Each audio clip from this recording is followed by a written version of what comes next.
Hello बच्चों। Hello बच्चों। Hello बच्चों। कैसे हो? बढ़िया। ऑल इज वेल भैया, ऑल इज वेल। अगर ऑल इज वेल है तो फिर ये क्वेश्चन देख लें। फिर क्वेश्चन देख लें। 12 तक तो शायद हम लोग देख चुके थे पिछली वीडियो में। अब बारी है क्वेश्चन नंबर 13 और आगे के जो क्वेश्चन बचे हैं उनको करने की और एक्सरसाइज को खत्म करने की। Let's do. आओ करते हैं। If x plus Y plus Z is equal to 0, अगर, ये याद रखना, जो ये क्वेश्चन में तुम जो प्रूव करने जा रहे हो X cube plus Y cube plus Z cube is equal to 3xyz, ये याद रखना। अगले क्वेश्चन में यही काम आने वाला है तुम्हारे। तुमने एक आइडेंटिटी पढ़ी है, X cube plus Y cube plus Z cube minus 3xyz is equal to X plus Y plus Z X square plus Y square plus Z square minus X Y minus Y Z minus Z X. पढ़ी है नहीं पढ़ी है? पढ़ी है। तो लिखो using identity,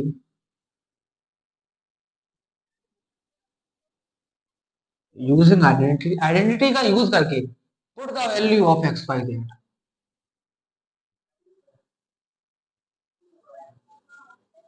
x plus Y plus Z इसमें रख दो। तो X cube plus Y cube plus Z cube minus 3xyz is equal to 0 का मल्टीप्लाई हुआ किसमें? X square plus Y square plus Z square minus का एक्स वाई माइनस का Y Z और माइनस का जेड एक्स। 0 का multiply किसी में होता है तो क्या हो जाता है? पूरे टर्म्स को 0 बना देता है। ओके। तो X cube plus Y cube plus Z cube minus 3xyz is equal to 0 हो जाएगा। अगर 0 हो जाएगा तो क्या ये उधर अगर भेज दूं तो ये प्लस का हो जाएगा।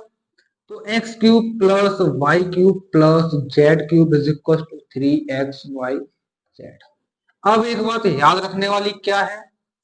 याद रखने वाली बात ये है, अगर x plus Y plus Z, X plus Y plus Z अगर 0 हो जाए तो X cube plus Y cube plus Z cube is equal to 3xyz हो जाता है। लेकिन अगर X plus Y plus Z अगर 1 हो जाए तो X cube plus Y cube plus Z cube is equal to क्या हो जाता है? ये प्लस ये क्या हो जाता है? X square plus Y square plus Z square minus X Y minus Y Z minus Z X plus 3xyz। याद रखना अगले क्वेश्चन में जो ये प्रूव करना है भाई तुम्हें काम आएगा। ठीक है। अब देखो क्वेश्चन नंबर 14।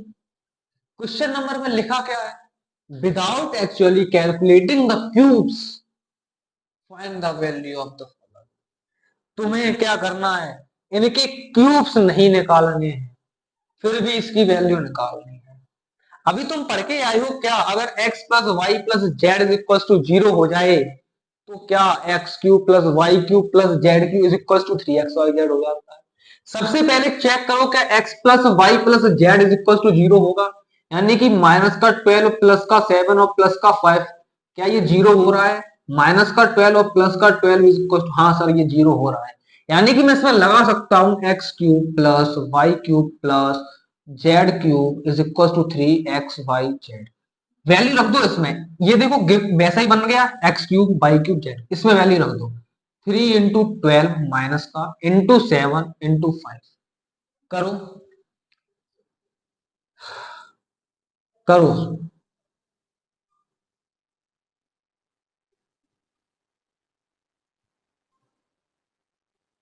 36 इंटू 35। करो मल्टीप्लाई, कर लेना, जो आएगा आंसर आ जाएगा। ठीक है। इसमें चेक करो, 28 माइनस का 15 और माइनस का 13। सर ये प्लस का 28 माइनस का 28 ये 0 हो गया। अगर ये भी 0 हो गया लगा दो भाई, x cube plus Y cube plus Z cube is equal to 3xyz। 3 multiply 15 multiply 28 multiply 30 करो। ये हो गया 45 मल्टीप्लाई बाई ये कितना हो गया, कितना हो गया 4 10 कितना हो गया, मल्टीप्लाई कर लेना आंसर आ जाएगा। ध्यान से मल्टीप्लाई कर लेना और करके कमेंट बताओ आंसर इसके, बताओ जल्दी। ये बढ़िया है। क्वेश्चन नंबर 15 देखो अब। Find possible expressions for the length and breadth for each of the following rectangles. जो तुम्हें बेटा ये गिवन है, ये क्या गिवन है, ये एरियाज गिवन है। और एरिया का, रेक्टेंगल का एरिया क्या होता है, लेंथ इनटू ब्रेथ। क्या होता है area, length into breadth. Okay, length into breadth.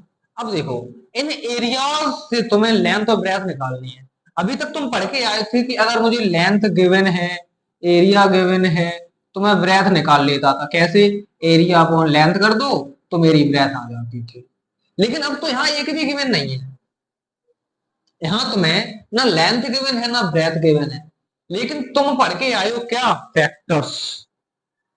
क्या फैक्टर्स, अगर दो फैक्टर आ जाए, जैसे कि लेंथ को तुमने मान लिया LX और ब्रेथ को मान लिया BX, अगर इन दोनों का मल्टीप्लाई करो, जैसे कि ये है P ऑफ X, तो ये P ऑफ X देगा। अगर इन दोनों का मल्टीप्लाई करो तो P ऑफ X देगा। तो वैसे ही तुमको लेंथ और ब्रेथ निकालनी है। इसके जब फैक्टर करोगे, ये देखो क्वाड्रेटिक है, split in the middle term लगा सकते हो। इसका इसमें मल्टीप्लाई करोगे कितना आएगा 300, इसका और इसमें मल्टीप्लाई करोगे तो 300, और 300 के ऐसे फैक्टर्स करने हैं कि प्लस करने पर क्या आ जाए 35 आ जाए।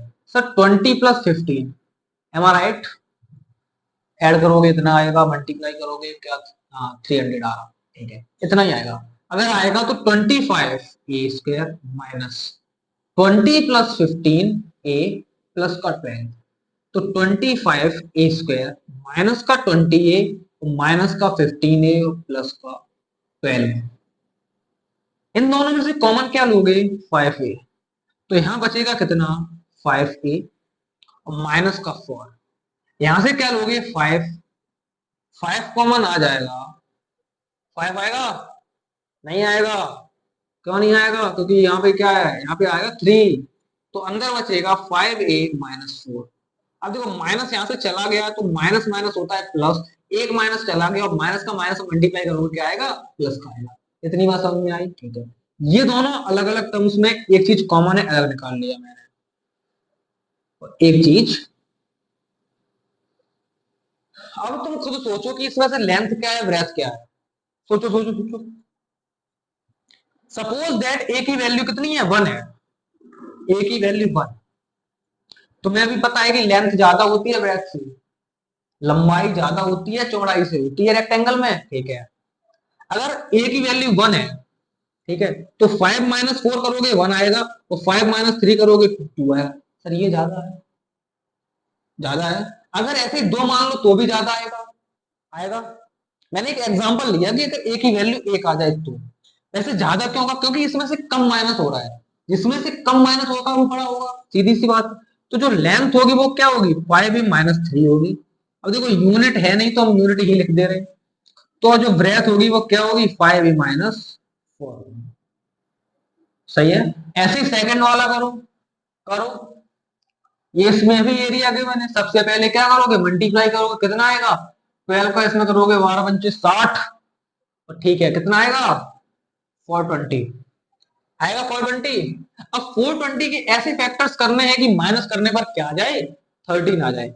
420 के ऐसे फैक्टर्स करने हैं, तोड़ो, एक तो 15, अगर 15 हो जाएगा तो कितने से मल्टीप्लाई होगा, फिर 28 से होगा।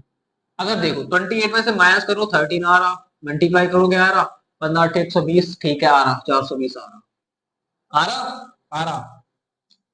तो 35 बाई स्क्वायर और प्लस का 28 में से कितना कम करोगे 15 बाई माइनस 12, तो 35 बाई स्क्वायर और प्लस का 28 बाई माइनस का 15 बाई और माइनस का 12। यहां से क्या कॉमन आ जाएगा 7 बाई, तो यहां बचेगा 5 बाई और माइनस का 4। बचेगा या नहीं, फिर से देखो बचेगा या नहीं, बचेगा या नहीं, ठीक है। माइनस, यहां से फिर से वही चीज कॉमन, क्या कॉमन, क्या कॉमन, फिर से 3 कॉमन, तो क्या बचेगा 5/-। अब सर एक बात बताओ, क्या सर यहाँ से माइनस माइनस प्लस होगा, लेकिन यहाँ क्या कर दिया, लेकिन गलत, यहाँ भी तो देखो, यहाँ भी तो प्लस होगा, वो गलत कर दिया, तुम बता भी नहीं सकते मुझे। अब देखो यहाँ से माइनस कॉमन चला गया था, अब यहाँ पे क्या आना चाहिए, सर प्लस माइनस होता है, प्लस माइनस क्या होता है, माइनस होता है, यहाँ पे माइनस है, माइनस चला गया, बचा क्या, प्लस बचा। प्लस माइनस का मल्टीप्लाई करो, माइनस आता है, और माइनस तुम्हारा बाहर जा चुका है, बचेगा क्या, प्लस, बचेगा क्या, प्लस। तो 5/-4 अलग, 7/-3। यहाँ पे 7 के मल्टीप्लाई में से 3 कम हो रहा, लेकिन यहाँ पे 4 प्लस हो रहा, यानी कि ये ज्यादा होगी, तो लेंथ क्या होगी, 5/+4 होगी, क्या यूनिट।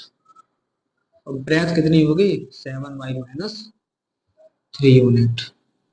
इतनी बात समझ में आई, आई तो फिर अगला क्वेश्चन देखो।